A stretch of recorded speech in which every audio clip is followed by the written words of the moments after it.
자, 신학 방법론을 보면 이 사변형이라고 불리는 웨슬리안 신학 방법론이 있습니다. 이게 성서, 전통, 이성, 체험인데요.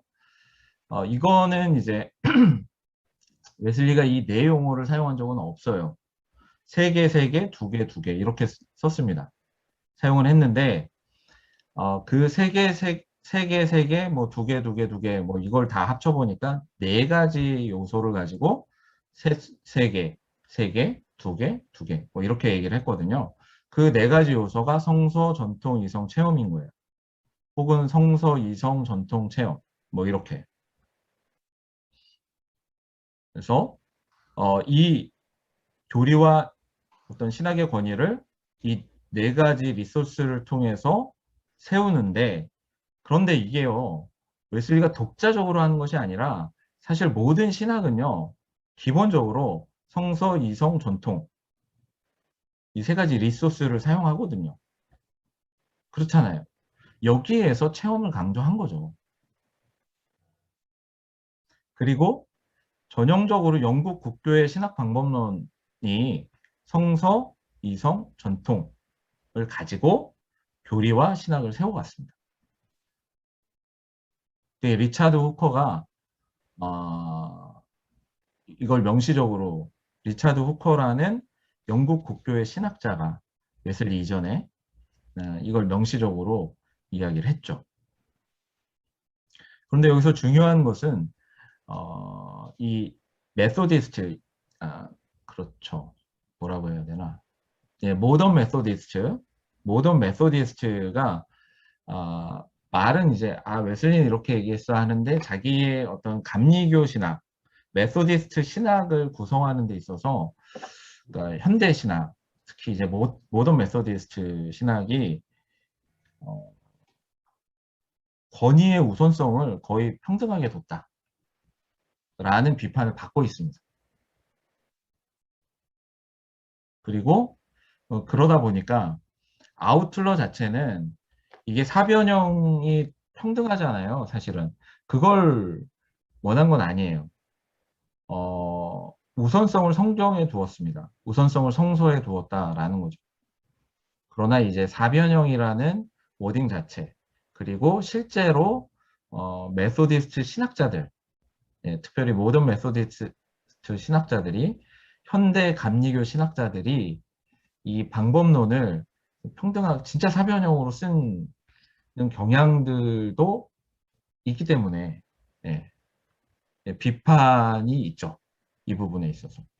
그러나 전통적으로 신학 그리고 교리를 세워가는 데 있어서 물론 성서 우선이긴 하지만 성서 이성 전통, 이거는 신학 방법론이에요. 전통적인 신학 방법론.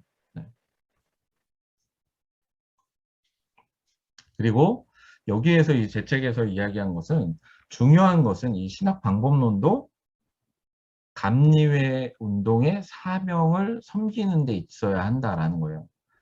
웨슬리안이 사명을 감당하도록 돕는데 이 신학 방법론을 활용해야 한다라는 거죠. 그리고 이 네 가지 지표를 가지고 해석을 하면요, 어디에 좀 더, 네 가지, 그러니까 어떤 한 교리가 있다, 아니면 어떤 한 상황이 있다, 이걸 해석해야 된다, 신학적으로. 그러면 네 가지 지표를 가지고 이걸 해석하고 또 교리를 세워가고 신학을 세워가요. 그런데 성경에 우선을 두고 순서를 바꿔도 결과물이 다 달라요. 동일하게 나는 표지를 이 사변형을 활용했어. 동일한 이슈에 다른 대답들이 나옵니다.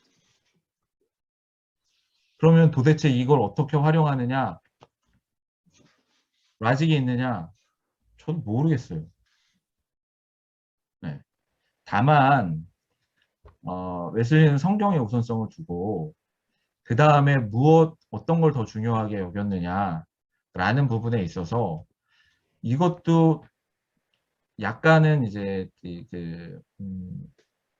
논쟁의 여지가 있는데, 왜 그러냐면, 근데 저는 이 순서를 이렇게 보거든요. 성경, 그리고 이성, 전통, 체험 이렇게 봅니다. 그런데 어떤 학자들은요. 성경, 이성, 그리고 전통을 체험의 한 부분으로 놔요. 그 체험, 전통. 왜냐하면 전통도 어떻게 보면 전통이라는 건 뭐냐면 그 시대 사람들의 체험이 전통이 되는 거거든요. 그리고 그 시대의 사람들의 해석이 전통이 되는 거거든요. 그러니까 이게 그래서 상당히 복잡한 논리 구조를 갖습니다. 그리고 이러한 방법으로 해석을 하다 보면 네, 100명의 학자에게 100명의 웨슬리가 생길 수 있는 거죠. 제가 이제 저희 지도 교수님이랑 커피 마시면서 얘기한 얘기. 뉘앙스들이 조금씩 달라지니까요. 근데 큰 틀에서는 큰 틀에서도요, 어떤 입장에 서 있느냐에 따라서 웨슬리 신학을 해석하는 것도 조금씩 달라지긴 해요. 많이 달라지기도 해요. 레인지가 있긴 하지만.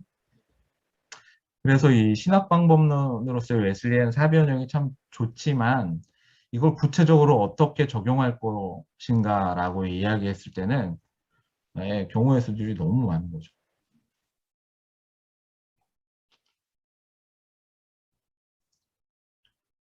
그래서 뭐 그러나 뭐 웨슬리에게 있어서 변함없이 중요했던 거는 성경입니다. 네.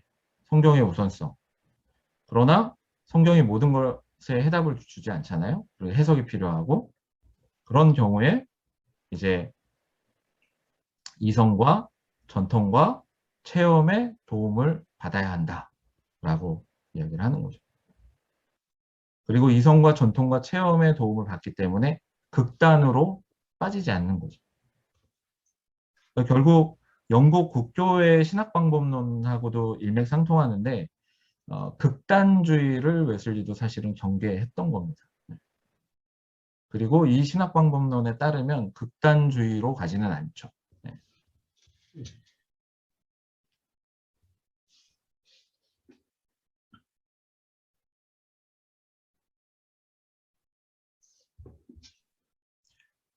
이 부분을 제가 좀 책에 설명을 해드렸습니다. 그래서 웨슬리가 이야기하는 이성이란 무엇인가? 또 웨슬리가 이야기하는 전통이란 무엇인가? 그리고 체험이란 무엇인가? 라는 것을 이 책을 읽으시면 웨슬리가 의미했던 전통, 체험, 이성의 개념을 잡으실 수 있을 겁니다.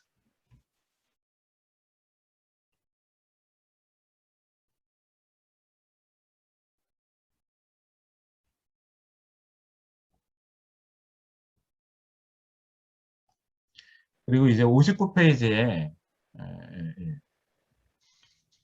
보시면 웨슬리안을 위한 제안에서 사실 이 부분에서 제가 강조했다기보다는 사실 웨슬리가 강조했다고 저는 봅니다. 예, 성서적 성결이라는 것.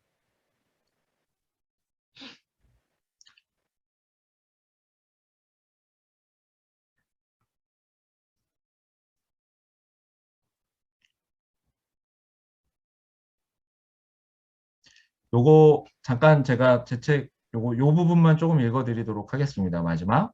이러한 의미에서 성서적 성결은 하나님을 향한 사랑과 하나님을 위해 온 인류를 사랑하는 것이다. 성서적 성교를 통해 우리는 하나님과의 관계 회복, 그리고 이 관계 회복을 통한 나 자신을 포함한 모든 피조물들과의 관계 회복을 경험하게 된다. 또한 이 세상에 성서적 성결이 전파되면 하나님을 향한 사랑과 온 인류를 향한 사랑이 현실화되므로 개인, 공동체 그리고 사회가 하나님의 사랑으로 충만해지는 변화와 변혁을 경험하게 된다. 이 과정 가운데 필요한 것이 있다. 바로 하나님의 은혜이다. 하나님께서 먼저 우리에게 은혜를 부어주신다. 하나님의 섭리 안에서 예수 그리스도로 인해 우리에게 주어진 은혜와 성령의 능력이 우리로 하여금 하나님께 응답할 수 있는 가능성을 준다. 더불어 성령의 이러한 능력이 경건의 삶과 사랑의 삶을 살 수 있게 한다. 경건의 삶은 예배, 기도의 삶이다. 사랑의 삶은 긍휼과 공의의 삶이다. 현재 우리의 삶이 은총의 열매로 이 네 가지로 열매로서 이 네 가지로 충만해 있는가? 우리의 삶 가운데 예배, 기도, 긍휼 그리고 공의를 통전적으로 추구하고 있는가? 네, 그렇게 하고 신학 방법론을 마무리 지었습니다. 이게 네, 실천적인 부분하고 연결시키다 보니까 그렇게 됐고요. 그다음에 이제 다음 네, 오늘 이제 4차 4강 보편적 정신 혹은 관용의 정신 캐서릭 스피릿 설교를 함께 살펴보도록 하겠습니다. 그 영국 국교 안에 이제 신조, 신앙 고백 그리고 체계적인 논문을 공식화하는 것을 막아서는 반교조적 경향이 있었고요. 뭐 그 이유는 뭐예요? 이유는 그 17세기에 또 있었던 그 종교적인 분쟁 때문에 그렇습니다. 근데 사실 17세기에 있었던 이제 종교적인 분쟁은 그 저것과 함께 있었던 거고요. 정치적인 요소와 함께 결합되어서 아주 큰 어떤 뭐랄까 서로 간에 대한 탄압이라고 할까요? 그런 것들이 있었습니다. 그래서 그 특별히 이제 그 영국 국교회와 또 이제 청교도죠. 청교도의 대결이 있었고 이것이 정치적인 요소들과 사실은 뭐 정치적인 요소들이 더 1차적인 대립이었죠. 왕당파와 의회파의 대립. 그리고 그 왕당파에는 영국 국교회가 함께했고 의회파는 청교도들이 함께했습니다. 그래서 그러다 보니까 17세기 영국 사회는 정치적으로, 종교적으로, 그 사회적으로 아주 아노미의 상태였거든요. 이런 아노미의 상태에서 더욱더 이제 영국 사회 같은 경우는 어떤 교리 논쟁 뭐 이런 부분에 있어서 되게 그 두려워하는 교리 논쟁에 대한 어떤 그 좀 꺼려하는 또 한 가지는 무엇이냐면 사회가 혼란하면 되게 급진적인 종교들이 생겨나거든요. 뭐 제가 한번 뭐 그 이단이란 표현도 제가 뭐 강의를 할 때거나 그러면 이단이란 표현도 별로 쓰고 싶지 않다. 다른 종교다. 뭐 이렇게 표현하는 한국의 이단들이 있어요. 근데 그런 어떤 급진적인 종교들이 영국 사회에 만연했습니다. 그리고 그 급진적인 종교들의 많은 부분에 있어서 특징이 뭐냐면 반사회적인 부분이 있었거든요. 그러니까 두 가지 측면에서 영국 사회는 이제 종교에 대해서 되게 두려움을 가지고 있었습니다. 하나는 이제 광신적인 믿음, 또 하나는 너무 교조주의적인 믿음으로 그래서 여기도 치고 저기도 치는 어떤 스트릭한 잣대, 되게 엄격한 잣대를 가지고 공격하는 그러한 두 가지 종교에 있어서 두 가지 경향에 대한 어려움이 있었습니다. 두려움이 있었죠. 영국 사회 전체가, 18세기 영국 사회 전체가. 이런 상황 속에서 웨슬리가 이제 지난 시간에 이야기한 파운데이셔널과 오피니언에 대해서 구분을 하기 시작합니다. 그런데 중요한 것은 무엇이냐면 오피니언, 의견이라는 것이 되게 다양한, 그러니까 조금 브로드하게 웨슬리가 썼어요.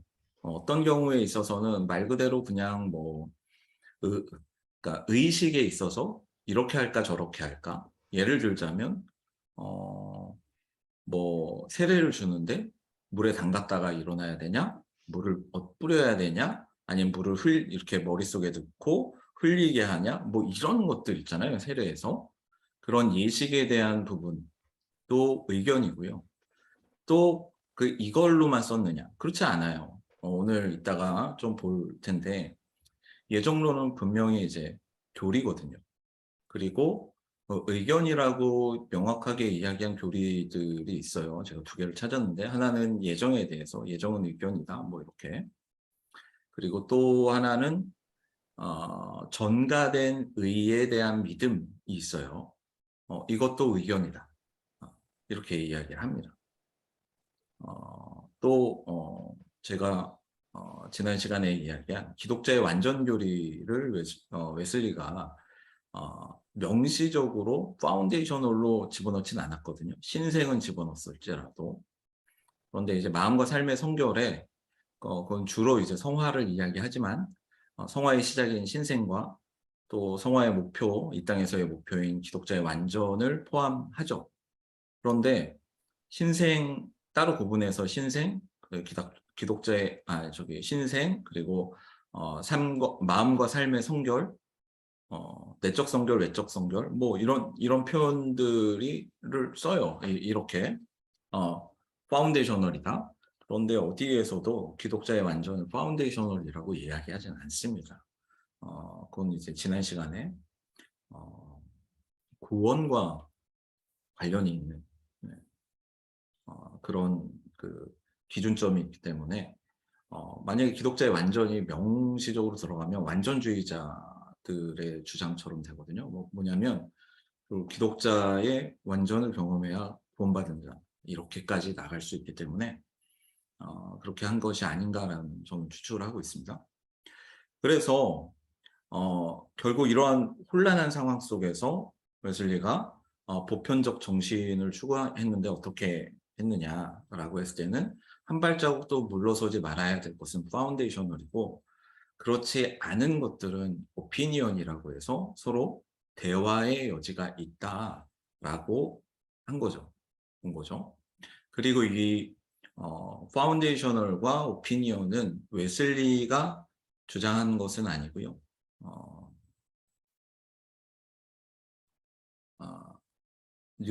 존 뉴턴일 거예요. 아니, 뉴턴이 아닌데. 네, 하여튼 이따가 다른 사람이 제안한 거거든요.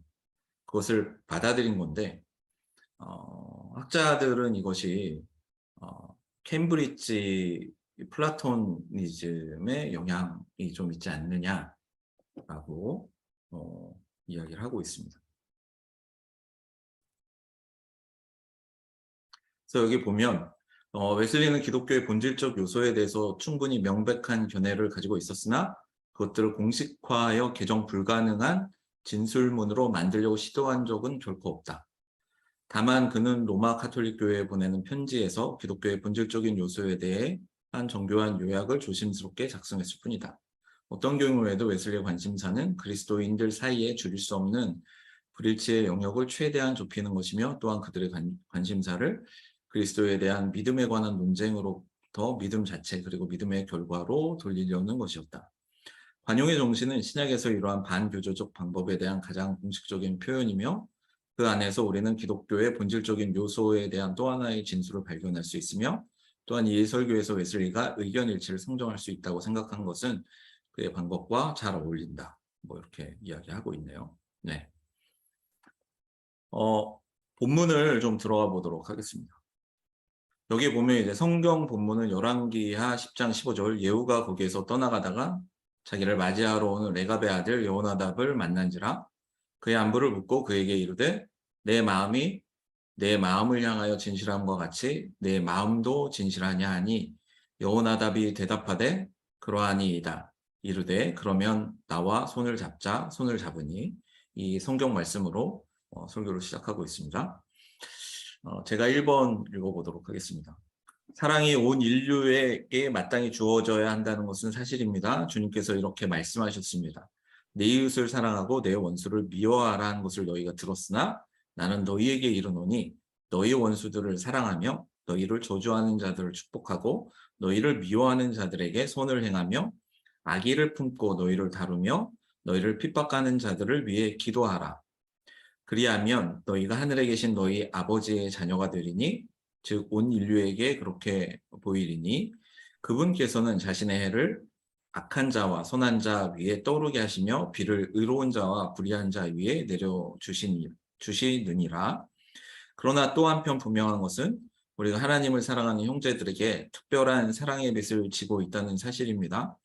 예수께서 말씀하셨습니다. 새 계명을 너희에게 주노니 서로 사랑하라. 내가 너희를 사랑한 것 같이 너희도 서로 사랑하라.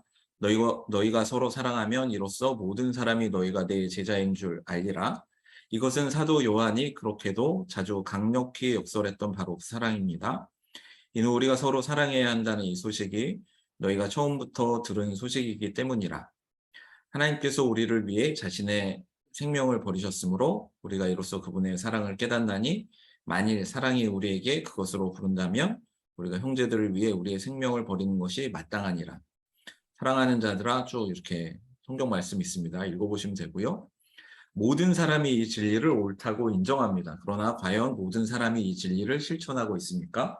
일상의 경험에서 보면 그 반대입니다. 사랑을 실천할 때 정말 많은 장애물이 있지 않습니까? 일반적으로 가장 큰 장애물이 두 가지가 있습니다. 첫 번째는 우리가 생각하는 것이 다 같지 않다는 점입니다. 그 결과로 발생하는 두 번째 장애물은 우리가 다 함께 같은 길을 걸어갈 수 없다는 것입니다. 몇 가지 작은 관점의 차이에서 감정의 차이가 발생합니다. 그리고 그들의 사랑 실천은 반드시 그들의 감정의 차이에 비례해서 차이가 납니다. 감정의 차이가 나면 날수록 사랑을 실천하기 어렵다, 뭐 그런 거겠죠. 비록 교리나 예배 방법에 있어서 차이 때문에 외적으로 전적인 일치를 이루는데 방해되는 것이 사실이지만 우리가 마음으로 하나가 되는 것까지 막을 필요가 있겠습니까? 비록 우리가 똑같이 생각할 수는 없다고 해도 서로 사랑할 수 있지 않을까요? 비록 한 가지 의견으로 통일되지 못한다 해도 한 마음이 될 수는 있지 않겠습니까? 조금도 의심할 여지 없이 우리는 그렇게 할 수 있습니다. 분명히 이런 면에서 과거에 그랬던 만큼 혼합된 인물인 예후의 사례는 모든 진지한 그리스도인이 주목해야 할 뿐만 아니라 본받아야 할 만한 가치가 있습니다. 예후가 거기서 떠나가다가 레갑의 아들 여호나답이 맞으러 오는 것을 만난지라. 그 안부를 묻고 가로되 내 마음이 내 마음을 향하여 진실함과 같이 내 마음도 진실하냐. 여호나답이 대답하되 그러하니이다. 가로되 그러면 나와 손을 잡자. 이 두 구절은 자연스럽게 두 부분으로 나누어집니다. 첫 번째로 예후가 여호나답에게 묻습니다. 내 마음이 내 마음을 향하여 진실함과 같이 내 마음도 진실하냐. 두 번째로 여호나답의 대답에 대하여 예후가 제안합니다. 그러면 나와 손을 잡자. 네, 엄태경 목사님 그 1번, 2번, 3번을 좀 읽어주시면 감사하겠습니다.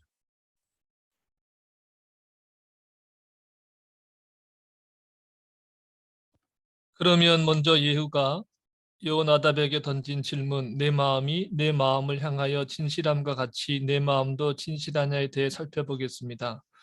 이 질문에서 우리가 첫 번째로 주목할 수 있는 것은 예후가 여호나답의 견해에 관하여 아무것도 묻지 않고 있다는 점입니다. 분명히 여호나답은 실제로 매우 독특한 자신만의 입장을 가지고 있습니다. 그리고 그의 자녀들에게 그리고 가까운 후손들에게까지 남길 정도로 크게 강조했던 견해를 가지고 있습니다. 이 사실은 그가 죽은 지 여러 해에 지난 후 예레미야를 통한 증언에서 분명하게 나타나 있습니다. 그들이 이르되 우리는 포도주를 마시지 아니하겠노라. 레갑의 아들 우리 선조 요나답이 우리에게 명령하여 이르기를 너희와 너희 자손은 영원히 포도주를 마시지 말며 너희가 집도 짓지 말며 파종도 하지 말며 포도원을 소유하지도 말고 너희는 평생 동안 장막에서 살아라. 그래서 우리 조상 요나답이 우리에게 명령한 대로 다 순종하고 행하였노라. 예레미야 35장 6절로 10절. 그리고 비록 그는 세속적인 일뿐 아니라 종교적인 일에서도 명렬하게 몰아붙이는 태도를 견지하고 있었던 것처럼 보이지만 예후는 이러한 것들에 대해 전혀 관심을 기울이지 않았으며 오히려 여호나답이 자기 자신의 판단에 따라 행하도록 내버려 두었습니다. 그리고 그들 가운데 누구도 자신이 주장했던 견해를 언급할 때 상대방에게 방해가 되는 요소를 최소화했던 것으로 보입니다. 3번, 오늘날 많은 선한 사람들도 자신만의 독특한 견해를 가지고 있는 것이 매우 일반적입니다. 그리고 그들 가운데 일부는 심지어 본문의 여호나답만큼이나 남다릅니다. 지금은 우리가 단지 부분적으로 아는 한 분명히 모든 사람이 모든 것을 똑같은 시각으로 바라보지 못할 것입니다. 일상의 삶에서뿐만 아니라 종교에서도 다양한 사람이 다양한 견해를 가지고 있다는 사실은 나약하고 부족한 인간의 이해력에서 기인하는 피할 수 없는 결과입니다. 이 세상이 시작할 때부터 지금까지 그랬으며 또한 하나님께서 만물을 회복하실 때까지 그럴 것입니다. 네, 감사합니다. 비록 모든 사람이 자신이 가지고 있는 각자의 특정한 의견이 다 옳다고 믿을 필요가 있다고 할지라도 어떤 사람도 그가 가진 모든 의견이 전적으로 옳다고 확신할 수 없습니다. 아니, 사고력이 있는 사람이라면 사람들이 전적으로 옳은 것이 아니라고 확실히 알고 있습니다. 전적으로 옳다라고 이야기하는 것, 그것이야말로 이제 우상이죠. 어쩌면 인간은 자신이 틀렸다는 것을 결코 알 수가 없다고 말할 수 있습니다. 왜냐하면 아무도 꺾을 수 없는 인간의 무지가 얼마나 멀리까지 퍼져 있는지 누가 알 수 있겠습니까? 아니면 결국 마찬가지가 되는 것이지만 아무도 꺾을 수 없는 인간의 편견이 얼마나 멀리까지 퍼져 있는지 누가 알 수 있겠습니까? 인간의 편견은 우리의 부드러운 마음에 너무나 단단히 박혀 있어서 이미 그렇게 깊이 뿌리내린 것을 나중에 가서 떨쳐버릴 수가 없습니다. 그러므로 지혜가 있는 사람이라면 누구나 다른 사람들이 본인에게 허용해 주기 원하는 것과 똑같은 생각의 자유를 그들에게 허용해 줄 것입니다. 그리고 그는 다른 사람들이 그에게 그들 자신의 의견을 받아들이라고 강요하기를 원치 않는 것처럼 그 자신도 더는 그들에게 그의 의견만을 받아들이라고 강요하지 않을 것입니다. 그는 자신과 전혀 다른 사람들이 말하는 것을 끈기 있게 들으면서 그리고 그가 사랑으로 연합하기를 원하는 사람들에게 이렇게 질문을 할 것입니다. 나의 마음이 당신의 마음을 향하여 진실함과 같이 당신의 마음도 진실합니까? 네, 안병강 목사님, 그 7번, 8번, 9번 좀 읽어주시면 감사하겠습니다. 예. 두 번째로 비록 두 사람 사이에는 예배와 관련하여 상당히 현격한 차이가 있음을 가능성이 매우 크지만 우리는 이 말씀에서 예후는 여호나답이 어떻게 예배를 드리는가에 관해서도 전혀 묻지 않는다는 사실을 알 수 있습니다. 왜냐하면 우리가 당연히 알고 있듯이 그의 후손들뿐만 아니라 여호나답은 예루살렘에서 하나님을 예배했습니다. 반면에 예후는 예루살렘에서 예배하지 않았으며 그리고 종교보다는 국가 정책에 더 깊은 관심이 있었습니다. 그러므로 비록 예후가 바알 예배자들을 죽이고 이스라엘 중에서 바알을 멸하였으나 그는 여로보암의 제들 곧 가까워서 편리한 금송아지를 예배하는 제들에서 떠나지 않았습니다. 8번 그러나 심지어 양심에 실족하게 하는 일이 없기를 바라는 사람들 가운데서도 여러 가지 견해들이 존재하는 한 필경 하나님을 예배하는 다양한 방법들이 존재하기 마련입니다. 그리고 다양한 견해가 있다는 것은 필연적으로 여러 가지 실천적인 방법이 있다는 것을 의미합니다. 또한 예나 지금이나 사람들 간의 초월적인 존재에 대한 견해에서 차이보다 더 큰 차이를 보인 것이 없었던 만큼이나 초월적인 존재를 예배하는 방법의 차이보다 서로 간에 더 큰 차이를 보인 것이 없습니다. 그리스도인들은 가운데서도 비록 그들 모두 하나님의 영이시니 예배하는 자가 영과 진리로 예배해야 한다라는 그 진리에 전적으로 동의하지만 하나님을 예배하는 특정한 형식들은 다양하다는 사실이 이상하지 않습니까? 9번 그런데 그렇게 다양한 견해들 가운데서 우리는 어떻게 바른 선택을 할 수 있겠습니까? 어떤 사람도 다른 사람을 위해서 선택할 수 없으며 또는 다른 사람에게 지시해 줄 수도 없습니다. 그러나 각 사람은 자기 자신의 양심이 명령하는 것을 단순함과 하나님께 속한 진실함으로 선택해야 합니다. 각 사람은 자기 마음에서 완전히 확정해야 하며 그 자신이 확신한 세상의 빛에 따라 행동해야 합니다. 어떤 사람도 결코 자기 자신의 규범을 따르도록 다른 사람을 강요할 권한이 없습니다. 하나님께서는 이처럼 그의 형제들의 양심을 주관할 권리를 그 어떤 사람에도 주시지 않았습니다. 그러나 각 사람이 자기 일을 하나님께 바른 대로 말해야 하는 것처럼 모든 사람은 각각 자기 자신을 위하여 판단해야 합니다. 어떤 사람도 그 자신의 양심의 힘을 제외한 이 세상의 어떤 힘으로 이런저런 회중을 선택하거나 이러저러한 특정한 예배 방식을 선택하도록 강요될 수는 없습니다. 그러므로 나는 감히 나의 예배 방식을 다른 어떤 사람에게 강요할 생각이 전혀 없습니다. 나는 나의 예배 방식이 진실로 초대교회와 사도들의 신앙에 적합하다고 믿습니다. 그러나 내 믿음이 다른 사람을 위한 규범이 될 수는 없습니다. 그러므로 나는 내가 사랑으로 연합하려는 사람에게 다음과 같은 질문을 던지지 않습니다. 당신은 우리 교회 다닙니까? 우리 교회 성도입니까? 당신은 나와 같은 교단 정치 형식을 받아들이며 그리고 나와 같은 교회 의식들을 인정합니까? 내가 하나님께 예배할 때 쓰는 것과 같은 이게 더 낫겠네. 같은 기도문을 사용합니까? 그리고 당신은 내가 받은 것과 같은 자세와 방식으로 주의 만찬을 받습니까? 라고 묻지 않습니다. 이 시점에서 내가 묻고 싶은 유일한 질문은 이것입니다. 내 마음이 당신을 향하여 진실한 것처럼 당신의 마음이 진실합니까? 네, 윤영동 목사님 12번, 13번, 14번 좀 읽어주시면 감사하겠습니다.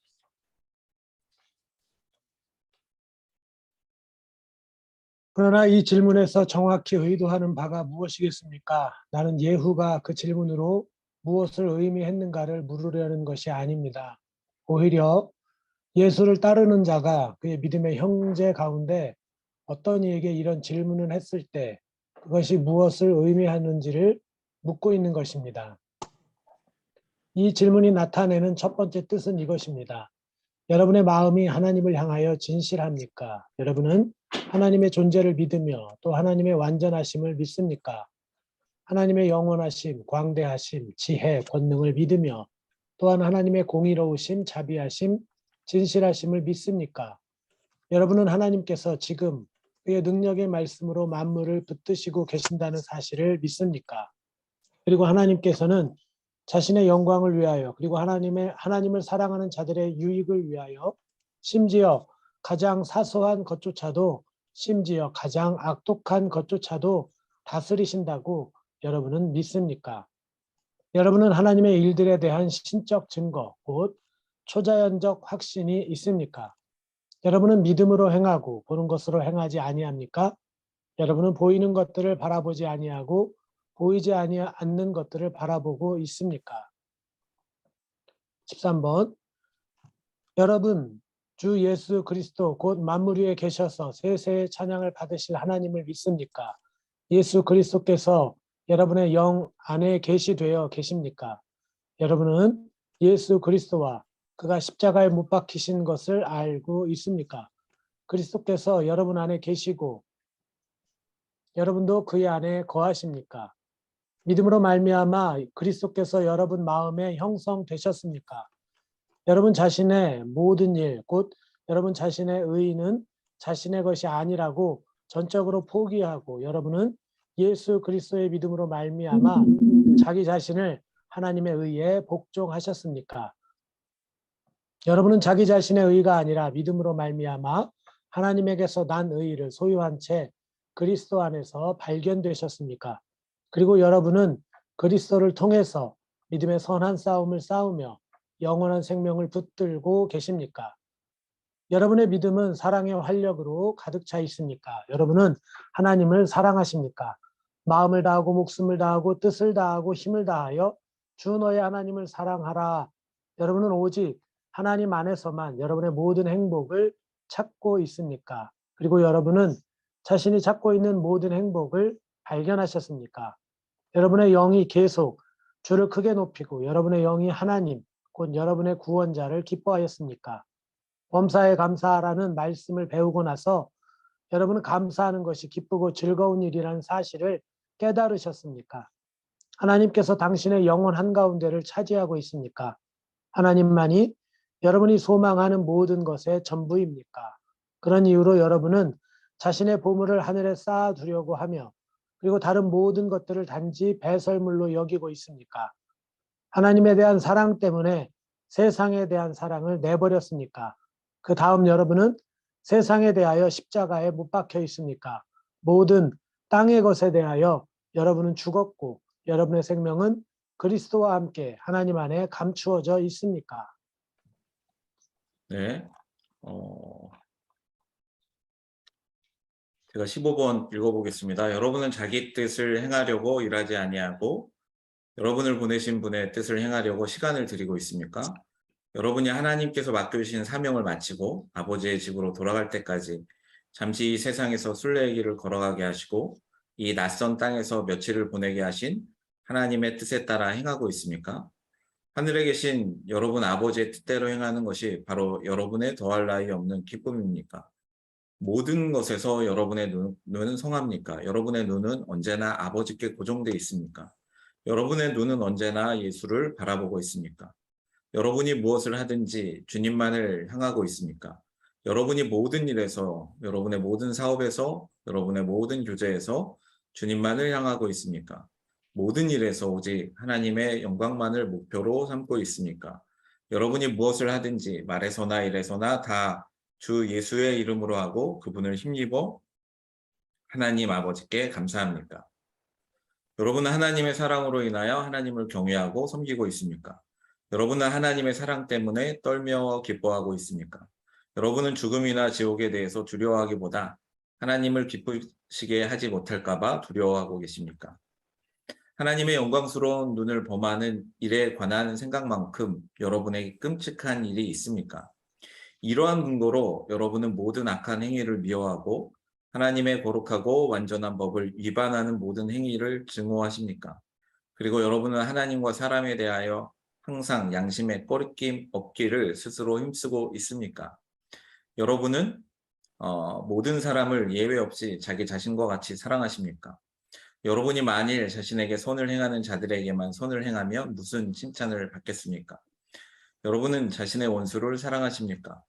여러분의 영혼은 자신의 원수들을 향하여 선의로 따뜻한 사랑으로 충만하십니까?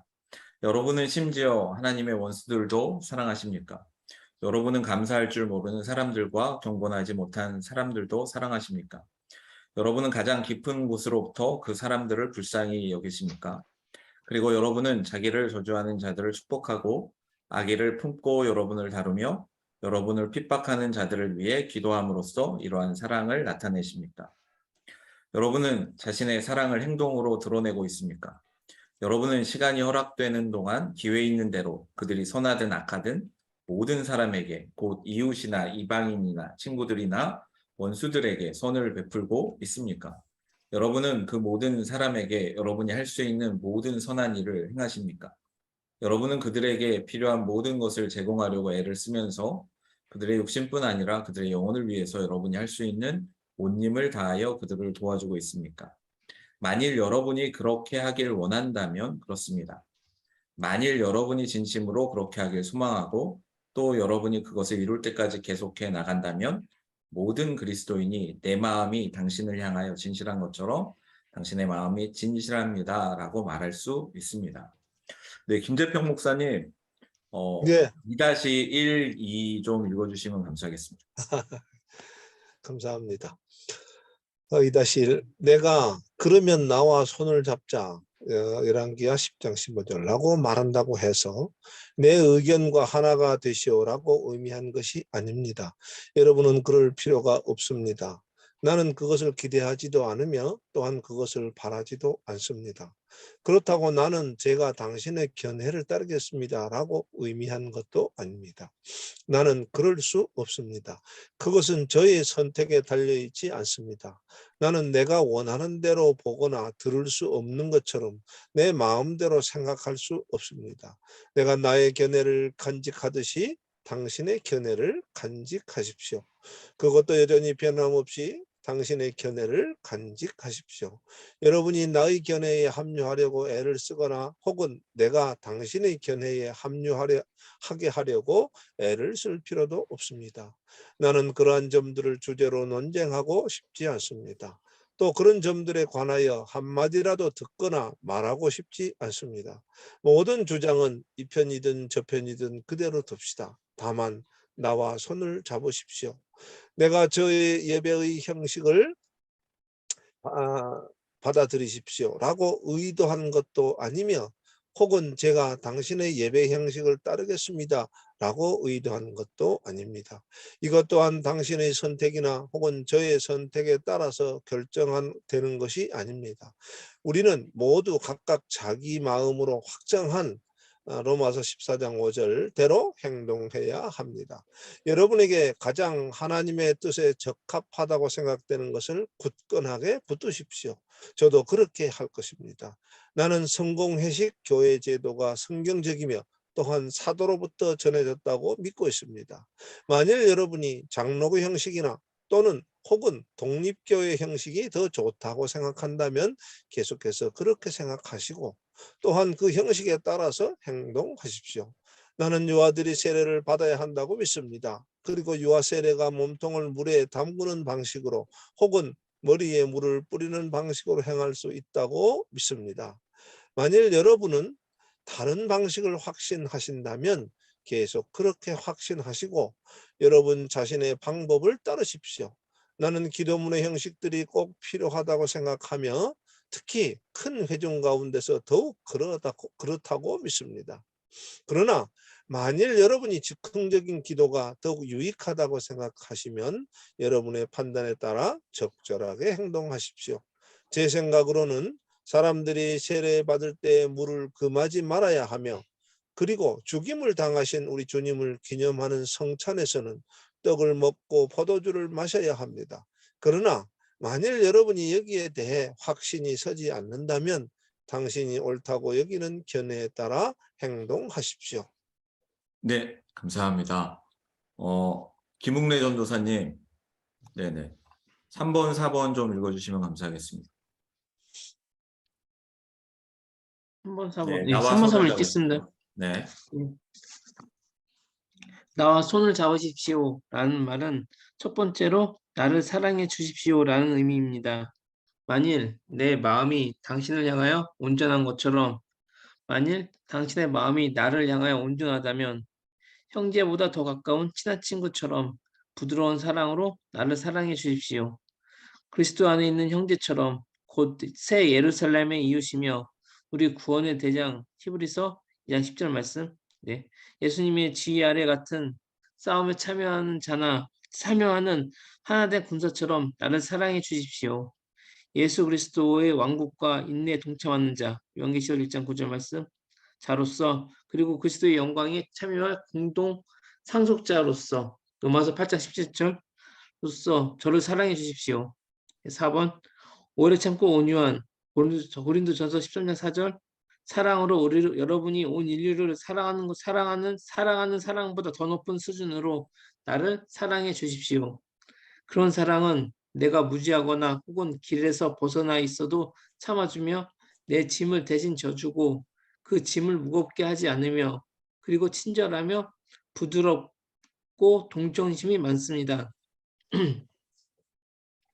그리고 그런 사랑은 여러분에게보다 나에게 하나님의 사역을 훨씬 더 많이 맡기시는 것을 하나님께서 기뻐하신다고 해도 시기하지 않는 사랑입니다.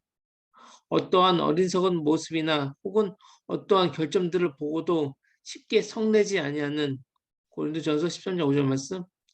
사랑으로 나를 사랑해 주십시오.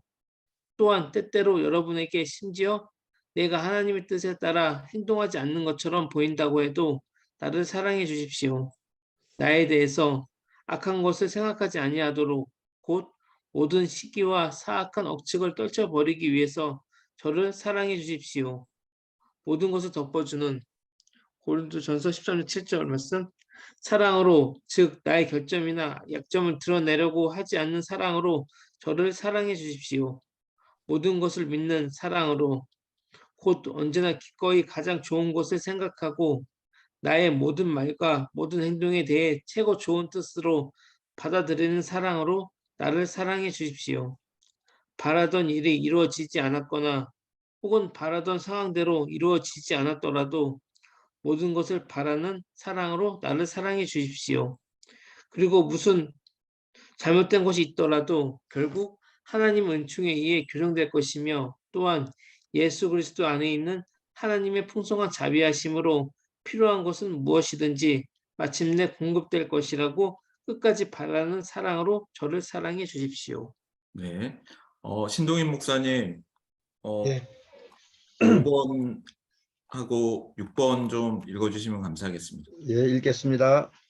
두 번째로 나와 손을 잡으십시오 라는 말은 여러분의 모든 기도 가운데 저를 하나님께 맡겨 주십시오 라는 의미입니다. 또한 하나님께서 보시기에 잘못된 것을 신속하게 바로잡아 주시고 나에게 부족한 것을 하나님께서 채워 주시도록 나를 위해서 하나님께 간절히 구하라는 의미입니다.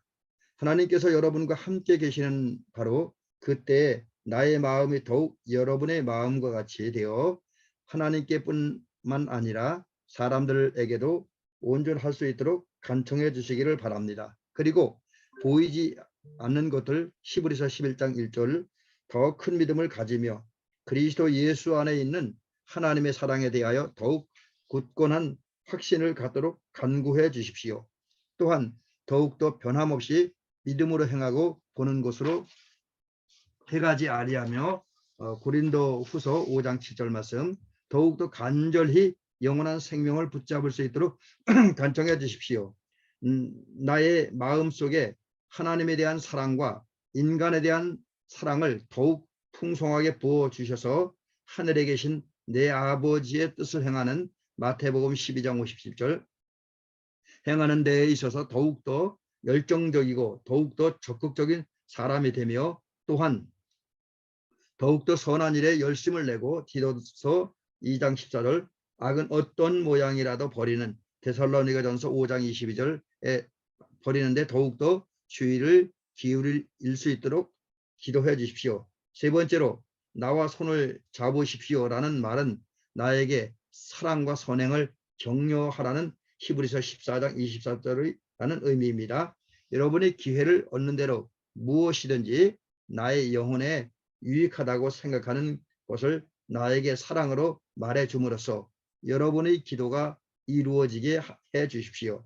하나님이 저에게 맡기신 일을 행하는 데 있어서 빠르고 완벽하게 수행하는 방법을 저에게 가르쳐 주십시오. 그렇습니다.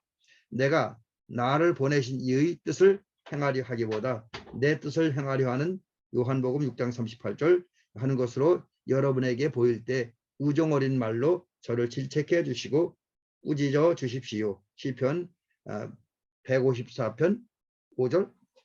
네네, 5절. 네. 마지막으로 나와 손을 잡으십시오라는 말은 단지 말로만 사랑하지 말고 행함과 진실함으로 사랑하자라는 의미입니다. 여러분이 양심상 가능한 한 여러분 자신의 주장들과 여러분 자신의 예배 방식들을 그대로 유지한 채 하나님의 일에 나와 함께 참여하여 손에 손을 잡고 나아갑시다. 그리고 여기까지는 여러분이 분명히 나아갈 수 있습니다. 여러분이 어디 있든지 하나님께서 누구를 통해서 일하시든지 하나님의 일에 대해 존귀하게 말하고 또 그 사역자들에 대해 다정하게 말씀하십시오. 그리고 만일 여러분이 할 수 있거든 그들이 어떠한 공경이나 고통 가운데 있을 때 그들에게 동정심을 가질 뿐만 아니라 생기를 주며 또 효력이 있는 지원을 아끼지 마십시오. 그렇게 함으로써 그들이 여러분으로 인해 하나님께 영광을 돌릴 수 있습니다. 이러한 마지막 주제로 드린 말씀에 관하여 두 가지를 주목해 주시기 바랍니다. 한 가지는 제가 내 마음이 그의 마음을 향하여 진실함과 같이 그의 마음도 진실한 사람에게 무슨 사랑이나 무슨 사랑의 직무나 무슨 영적인 도움이나 혹은 소속적인 도움을 요구했던 것처럼 나는 내가 측정한 바에 따라 하나님의 은혜로 그에게 그와 같은 것을 줄 각오가 되어 있다는 것입니다. 다른 한 가지는 내가 단지 나 자신을 위해 이러한 요구를 하지 않았으며 그 마음이 하나님과 사람을 향해 온전한 모든 사람을 위해 이러한 요구를 한 것이며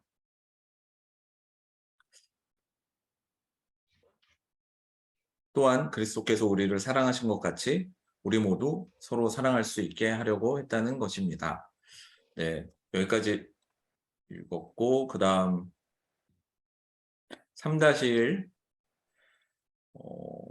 다시 와야 될 것 같은데요. 윤영동 목사님 좀 읽어주시면 감사하겠습니다.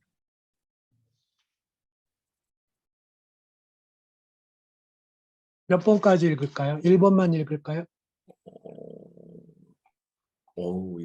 이것도 좀 있네요. 1번, 2번 좀 읽어주시면 감사하겠습니다. 네. 지금까지 언급했던 것으로부터 우리가 내릴 수 있는 한 가지 결론이 있습니다. 이 결론으로부터 우리는 관용 정신이 무엇인지 배울 수 있습니다. 관용 정신이라는 말보다 더 극단적으로 오해되고 또 더 위험스럽게 오용되는 표현을 좀처럼 찾아보기 힘듭니다. 여기에서 우리가 배울 수 있는 것은 첫 번째로 관용 정신이란 이론적 레티튜디나리안주의, 이론적 자유주의, 이론적 절중주의가 아니라는 점입니다. 관용 정신은 다른 모든 견해에 대해 무관심한 태도가 아닙니다. 만일 그렇다면 이것은 천국의 열매가 아니라 지옥의 열매입니다. 진정한 관용 정신을 가진 사람은 기독교 교리의 중요한 원리들에 대해 태양처럼 확고한 견해를 가지고 있습니다. 그는 자신이 가진 원칙에 어긋나는 견해가 어떤 것이든 언제라도 그것을 듣고 심사숙고하기를 주저하지 않는다는 점은 사실입니다. 그러나 이런 태도가 그의 마음이 확정되지 못한 채 흔들리는 모습을 보여주는 것은 아니듯이 그것이 그의 마음을 흔들리게 하는 것도 아닙니다.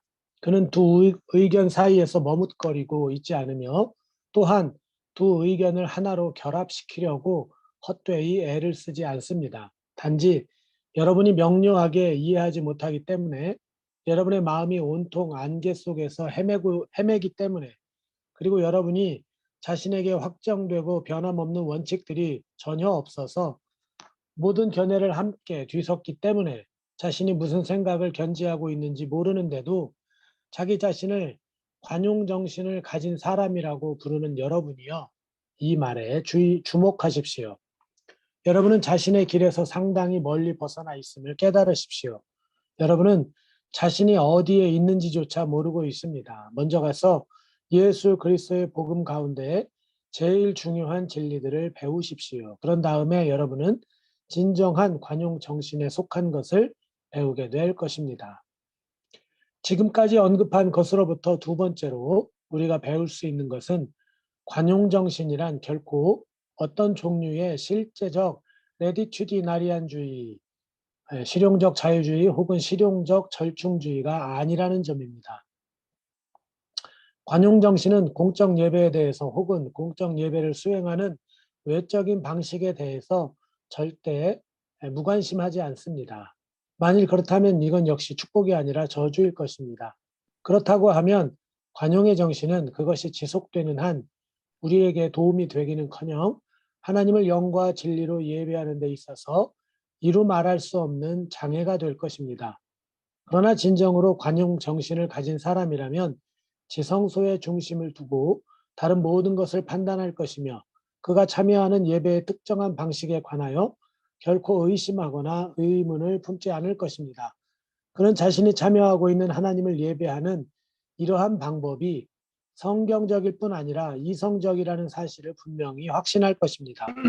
그는 세상에서 이보다 더 성경적이고 더 이성적인 예배 방식은 없다고 인식하고 있습니다. 그러므로 그는 이곳저곳으로 방황하지 않고 그 방법을 확실하게 붙잡을 것이며 또한 그렇게 할 수 있는 기회를 주신 하나님께 감사할 것입니다. 네, 감사합니다. 이런 까닭에 세 번째로 우리가 배울 수 있는 것은 우리는 관용정신이란 결코 모든 회중에 대한 무관심이 아니라는 사실을 알 수 있습니다. 회중에 대한 무관심은 또 다른 절충주의이며 이전의 실용적 절충주의나 마찬가지로 비성경적이고 터무니없는 것입니다. 그러나 이것 역시 진정한 관용정신을 가진 사람의 모습이 절대 아닙니다.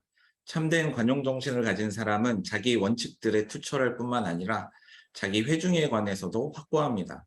그는 단지 영적으로 연합되어 있을 뿐만 아니라 그리스도인들의 교제를 통해 외적으로도 연합되어 있습니다. 그 회중 가운데서 그는 하나님께서 제정하신 모든 성례에 참여합니다. 그리고 그는 주의 만찬을 받습니다.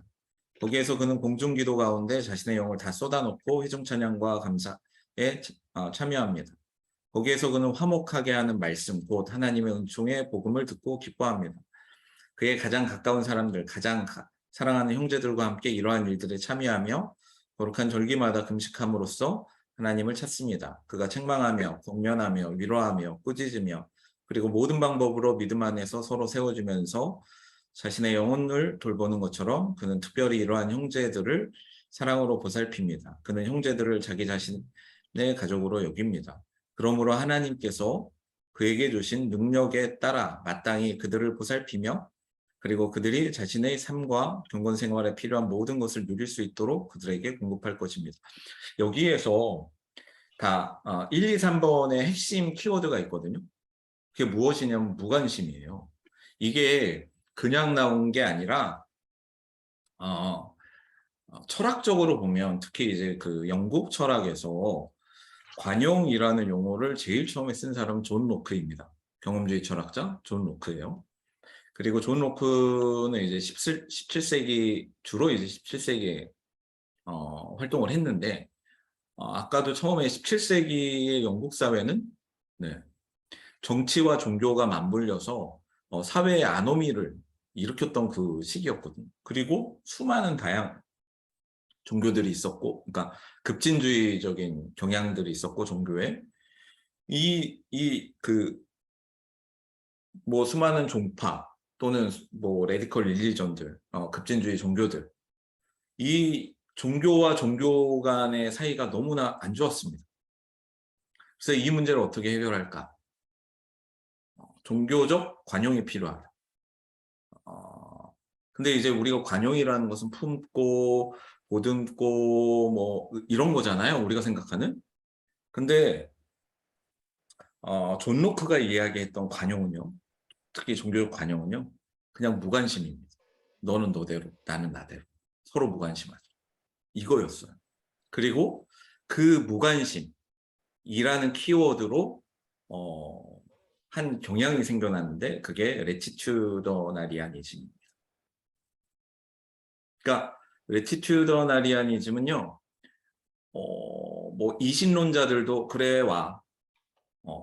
그리고 뭐 약간의 급진적인 종교도 와. 뭐 이런 거예요. 네. 그리고 영국 국교의 경향 와. 그리고 청교도주의 와. 하는데 아주 기본적인 한두 가지를 빼고는 다 무관심하죠. 이게 레티튜더나리아니즘이었습니다. 무관심이에요, 그냥. 그래 뭐 실제적 절충주의든 이론적 절충주의든 아니면 뭐 회중에 대한 관용이든 뭐 여기에서 키워드는 무관심인 거예요. 무관심. 그리고 이 무관심이라는 게 사실은 관용을 처음으로 쓴 관용이라는 용어를 종교적 관용이라는 톨러런스라는 용어를 처음 쓴 사람이 존 로크였고 그가 이야기한 건 무관심이었습니다. 이것을 배경으로 하는 설교예요.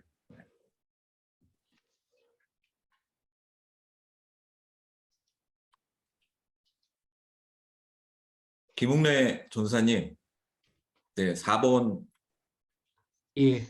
네, 5번 읽어주시면 감사하겠습니다. 네. 4번 읽겠습니다. 네, 그러나 예수 안에 있는 믿음으로 진리라고 그가 믿는 원칙을 변함없이 확정하고 있는 동안 그리고 그가 보기에 하나님께 가장 받아들여질 만하다고 판단하는 그러한 예배를 그가 확실하게 고수하는 동안 그리고 그가 한 특정한 회중에 가장 가깝고 또한 정감 있는 결합으로 연합되어 있는 동안 그의 마음은 온 인류를 향하여 곧 그가 알고 있는 사람들과 그가 알지 못하는 모든 사람을 향하여 넓게 열려 있으며 또한 그는 뜨겁고 다정한 사랑으로 이웃들과 낯선 사람들, 친구들과 원수들을 기꺼이 받아들입니다. 이것이 포용적인 범기독교의 사랑 혹은 보편적인 사랑입니다. 그리고 이 사랑을 가진 자가 관용 정신을 소유한 사람입니다. 왜냐하면 오직 사랑만이 이러한 성품에 그 명칭을 부여할 수 있습니다. 즉, 보편적인 사랑이 바로 관용 정신입니다. 5번. 그런데 만약 우리가 가장 엄밀한 의미에서 이 말을 받아들인다면 관용 정신을 가장 가진 사람은 앞서 언급한 태도로 그의 마음이 자신의 마음을 향하여 진실한 모든 사람에게 손을 잡는 사람입니다. 관용 정신을 가진 사람은 자신이 누리는 모든 유익을 소중하게 생각하며 그것들에 대해 하나님을 찬양할 줄 아는 사람입니다. 즉, 하나님의 일을 아는 지식에 관하여 하나님을 예배하는 참되고 성경적인 방법에 관하여 그리고 하나님을 경외하며 의를 행하는 사도행전 10장 35절 말씀 그런 회중과 함께하는 모든 연합에 관하여 자신이 누리는 모든 유익을 소중하게 생각하며 그것들에 대해 하나님을 찬양할 줄 아는 사람입니다. 관용 정신을 가진 사람은 가장 엄중하게 이러한 은총들을 간직하며 그것들을 자신의 눈동자처럼 지키면서 동시에 어떤 견해를 가졌든지 혹은 어떤 예배를 드리든지 혹은 어떤 회중에 속해 있든지 주 예수 그리스도를 믿으며 하나님과 인간을 사랑하고 하나님을 기쁘시게 하기를 기뻐하며 하나님을 거역하기를 두려워하면서 주의하여 악을 삼가고 데살로니가 전서 5장 22절 말씀 선한 일에 열심을 내는 디도서 2장 14절 모든 사람을 친구로서 주 안에 있는 형제로서 그리스도의 지체이며 또한 하나님의 자녀로서 지금은 현존하는 하나님 나라의 공동 참여자이며 또한 영원한 하나님 나라의 공동 상속자로서 살아가는 사람입니다. 이러한 모든 것을 끊임없이 자신의 마음에 간직하는 사람이 진정으로 관용 정신을 가진 사람입니다. 사람들 개인에 대해서 이루 말할 수 없는 다정함을 가지고 그들의 안녕을 간절히 바라면서 사람들 앞에서 그들의 이익을 위해 간청하기를 쉬지 않을 뿐만 아니라 기도로 하나님께 그들을 부탁하기를 멈추지 않는 사람이 진정으로 관용 정신을 가진 사람입니다. 그들을 말로 위로하고 역대하 32장 6절 자신이 말을 할 수 있는 모든 말로 하나님 안에서 그들의 힘을 강건하게 하려고 노력하는 사람이 진정으로 관용 정신을 가진 사람입니다. 그런 사람은 영적인 모든 일만이 아니라 현세적인 모든 일에서 자신이 가진 온 힘을 다해 사람들을 도와줍니다. 그런 사람은 사람들을 위하여 재물을 사랑하고 사용하고 또 자신까지도 내어주기를 고린도후서 12장 15절 마다하지 않으며 심지어 그들을 위하여 자기 목숨을 버리기를 요한복음 13장 37절 주저하지 않을 것입니다. 네. 여러분 하나님의 사람들이여 이러한 것들에 대해서 깊이 생각해 보십시오. 만일 이미 이렇게 실행하고 있다면 멈추지 말고 계속하시기 바랍니다. 만일 지금까지 길을 잘못 들었다면 여러분을 돌아오게 해주신 하나님께 감사하십시오. 그리고 이제는 관용적인 사랑이라는 고귀한 방법으로 여러분 앞에 놓인 경주를 달려가십시오. 잘못된 판단으로 방황하거나 혹은 여러분의 심정에서 좁아지지 않도록 주의하십시오. 그러나 성도에게 단번에 주신 그 믿음의 뿌리를 내리고 진실하고 관용적인 사랑 가운데서 뿌리가 박혀서 마침내 영원토록 사랑 안에 완전히 파묻힐 때까지 한결같은 발걸음을 유지하십시오.